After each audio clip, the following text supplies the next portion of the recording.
Nous restons dans les cascades pour assister à cet événement traditionnel très important pour les populations.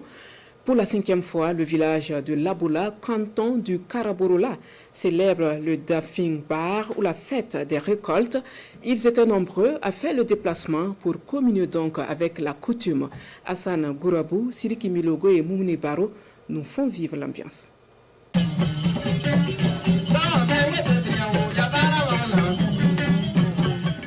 Les habitants de Laboula dans le canton de Karaborola célèbrent Difanga en Lankar ou la fête de nouvelles récoltes. Une journée de promotion et de valorisation d'un plan culturel de cette communauté. Difanga, c'est une fête culturelle, caractère culturel avant tout.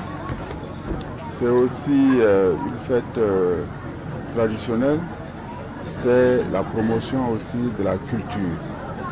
La culture, pour ce qui concerne le canton, c'est un brassage de valeurs culturelles. Prestations artistiques, démonstrations, le tout dans la fraternité, l'union et la cohésion sociale ont tenu en haleine le public. Au regard de la situation que connaît le pays, la célébration de la 5e édition du Difanga est la preuve d'une résilience, d'où cet appel de Sa Majesté.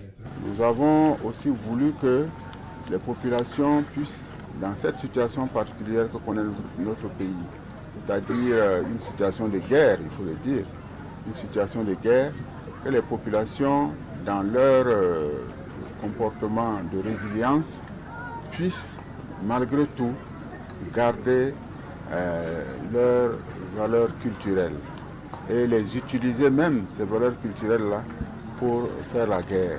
On voit pratiquement tous les villages de Karaborola qui sont représentés.